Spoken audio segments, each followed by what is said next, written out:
because people capable of holding a wider context window in their minds as they're using AI are going to be better.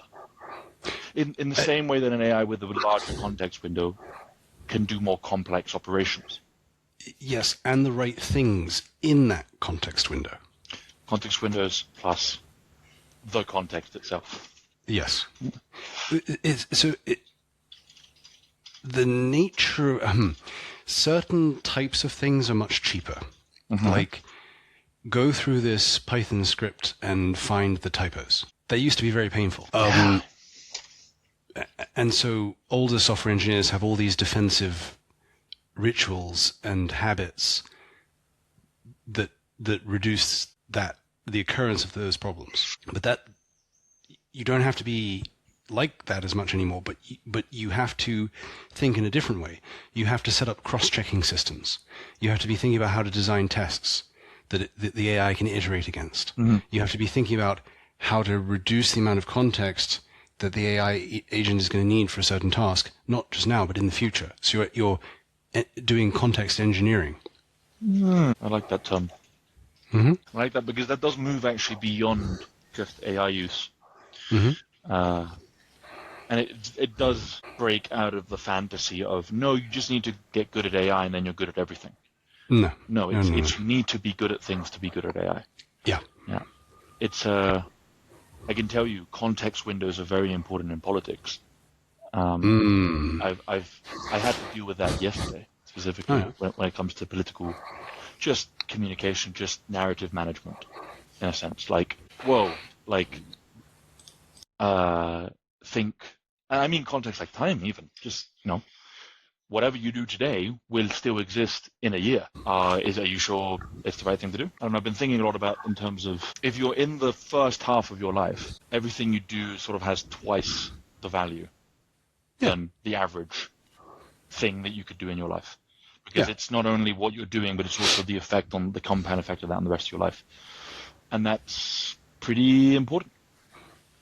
And so very briefly demystify what I mean by context windows in politics. It means if someone's human and mad because politics is enraging, because you're dealing with other people and you hold grudges. I'm not talking about myself here, but I can see myself doing the same thing possibly. You shouldn't let that affect your work. Because vengeance is not useful often, especially in politics. I've read that God said it was his. Well, something like that. That's actually a good way to put it. Vengeance is not yours. So I had to talk someone down yesterday of, hey, maybe don't personally attack someone in our institutional messaging. Like, maybe that's not a winning move. No. On any level. They did actually listen, which was great. But the convincing argument there was actually a context window. Was actually, stop. What are we trying to do here? Is context engineering. Context engineering. So because when I asked, why are you doing this? The answer was, because I hate them. Okay. I'm sure you have, and from the looks of it, they have plenty of reason to. I was like, okay, why does this win anything though? Oh, it doesn't. Right. Let's not do it. Anyway. But that's that.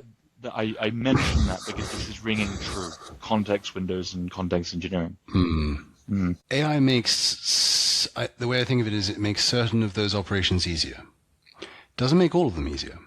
It certainly doesn't make, so example, that RAG system.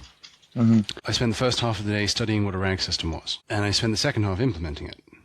There was no possible way I could have done the second half without the first half, despite having AI available to me. And in fact, I used AI to do a lot of the first part as well. So the problem was getting the ideas into my head, and that's actually a logistics problem. Oh, this is cool. Yeah. Huh? Yeah. Because only then could I make the set of realizations to go, oh, I know what I need to now build with AI, and I had to be able to verify the plans it was producing, and I couldn't do it all in one step because I was exploring. You can't describe the whole thing at the end because you don't know what you don't know yet. You have to hit the edges as you go. So there were many plans that, yes, they were produced with AI, but I had to read them. Yeah, that's really good. This matches over. That's a really good. That 1-2 approach is a good framework because it's you need to do the reading, as you just said, before you insert whatever, before you do the work, before you do the review. So you can't judge a review if you haven't read the book. I've been reading this, partly why it's on my mind, this metaphor. I've been rereading Starship Troopers. Oh, yeah. Because it's great. It is great.